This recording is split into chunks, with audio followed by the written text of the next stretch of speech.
नमस्कार, मैं डॉक्टर रजनीश कुमार आप सभी का एक बार फिर से हार्दिक स्वागत करता हूं। काव्य शास्त्र के अंतर्गत हमने अभी तक संस्कृत आचार्यों और उनकी रचनाओं पर बातचीत कर लिया है। दूसरे क्रम में हिंदी आलोचकों और उनकी प्रमुख रचनाओं के बारे में बातचीत कर लिया है काव्य शास्त्र के दृष्टिकोण से। आज के वीडियो लेक्चर में हम बातचीत करेंगे कि जो प्रमुख अ, पाश्चात्य काव्य शास्त्री रहे हैं उनके रचनाओं के ऊपर, जो कि परीक्षा के दृष्टिकोण से काफ़ी इम्पोर्टेंट हैं और उनकी रचनाओं को भी देखने की कोशिश करेंगे, उनके समय सीमा को भी देखने की कोशिश करेंगे, ताकि आप कम समय में इसका रिवीजन आराम से कर सकते हैं। पहले बात करते हैं प्लेटो पर। प्लेटो का जो समय है 428 ईसा पूर्व से लेकर 348 ईसा पूर्व के बीच में माना जाता है। इनकी रचनाओं के बारे में बात करें तो इनकी रचना the Republic, the Laws, the Phaedrus, the फेबुअस, ठीक है। तो ये कुछ महत्वपूर्ण रचनाएं, खास तौर से द रिपब्लिक आपको ध्यान में रखना है, परीक्षा में पूछी जाती रही है कि किसकी रचना है, तो प्लेटो इसका सही जवाब है। प्लेटो के बाद दूसरा नाम आता है अरस्तु का। अरस्तु का समय जो है 384 ईसा पूर्व से लेकर 314 ईसा पूर्व के बीच में माना जाता है। और अगर इनकी रचनाओं के बारे में बात करें तो इनकी रचनाएं हैं the Poetics, the Politics, the Rhetorics. तो जिसमें आप देख रहे हैं टिक्स टिक्स शब्द लगा हुआ है, सब अरस्तु का यहाँ पर ग्रंथ दिखाई पड़ रहा है। तो थोड़ा सा आप परीक्षा में इस ट्रिक को भी देख सकते हैं। द पोएटिक्स कई बार परीक्षाओं में पूछी जा चुकी है। द पॉलिटिक्स अरस्तु की रचना, द रिटोरिक्स ये भी अरस्तु की रचना है। 3 रचनाएं इनकी फेमस रही हैं। आगे बात करते हैं लॉन्जाइनस का। लॉन्जाइनस का जो समय है 220 ईस्वी से लेकर 573 ईस्वी के बीच में माना जाता है और इनकी जो खास रचना है उसका नाम है ऑन द सबलाइम। परीक्षा में अगर पूछा जाए कि ऑन द सबलाइम का संबंध किससे है या फिर इसके लेखक का नाम बताइए, तो लॉन्जाइनस का नाम लिया जाएगा। लॉन्जाइनस के बाद होरेस का नाम आता है।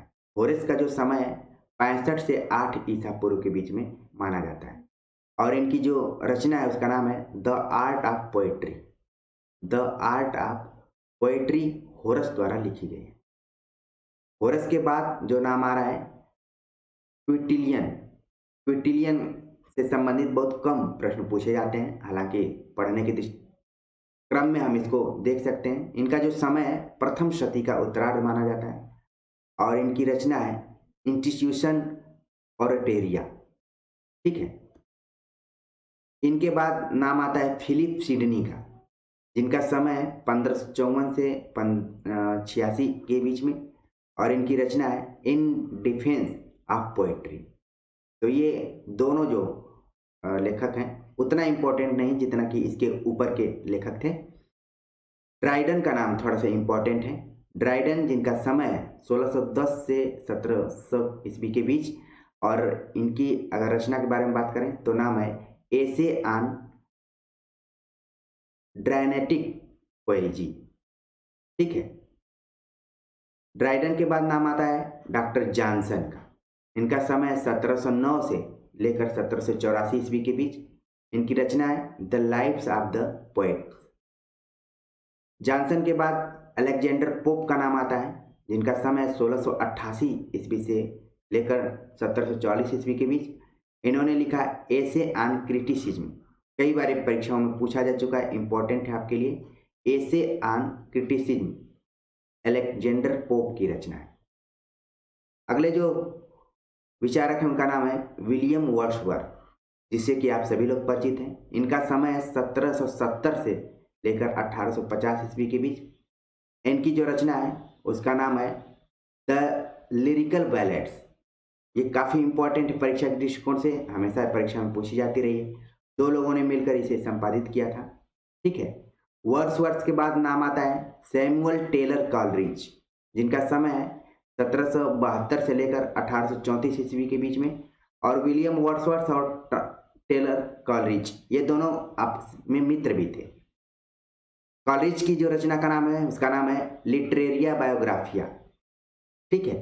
तो परीक्षा के दृष्टिकोण से ये दोनों विचारक बहुत ही इंपॉर्टेंट हैं। द लिरिकल बैलेट्स वर्ड्सवर्थ का, लिटरेरिया बायोग्राफिया कॉलरिज का। इसके बाद आता है सैन वेव का नाम, जिनका समय 1804 से लेकर 1869 ईस्वी। इनकी रचना का नाम है द पोर्ट्रियट्स। ये भी इम्पोर्टेंट उतना नहीं है परीक्षा के लिए। अगला जो नाम है वो काफ़ी इम्पोर्टेंट है, मैथ्यू अर्नाल्ड, जिनका समय है 1822 से लेकर 1889 ईस्वी के बीच। इनकी रचना का नाम है culture of anarchy, study of poetry. तो इसको ध्यान में रखना है आप सभी को।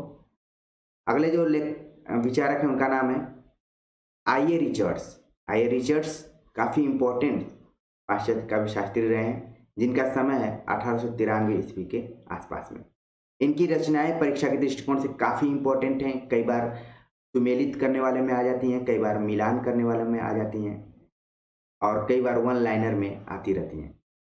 आई ए रिचर्ड्स की रचनाएं हैं principles of literary criticism, principles of literary criticism, practical criticism, science and poetry. ये इनकी खास रचनाएं हैं जो कि परीक्षा के दृष्टिकोण से काफ़ी इम्पोर्टेंट है। अगला नाम आता है क्रोचे का। क्रोचे, जिनका समय 1866 ईस्वी के आसपास में माना जाता है, और इनकी जो रचना है उसका नाम है एस्थेटिक्स, ठीक है, जिसको हिंदी में सौंदर्य शास्त्र भी कहा जाता है। टी.एस. इलियट, जिनका समय 1888 से लेकर 1969 ईस्वी के बीच में माना जाता है, और इनकी जो रचना है उसका नाम है tradition and the individual talent, जो कि परीक्षा में कई बार पूछी जा चुकी है। वैसे टी.एस. इलियट की और भी रचनाएं हैं, लेकिन रिवीजन के दृष्टिकोण से tradition and the individual talent को ध्यान में रखिए। तो उम्मीद है कि जिस तरीके से हमने संस्कृत, हिंदी आचार्यों पर बातचीत की थी, वैसे ही पाश्चात्य काव्यशास्त्रियों पर भी हमने बातचीत किया और उनके समय को बताया, उनकी प्रमुख रचनाओं के बारे में बातचीत की। उम्मीद है कि आप सभी को पसंद आया होगा। कमेंट कर जरूर बताइए। मिलते हैं एक नए टॉपिक के साथ, तब तक के लिए नमस्कार।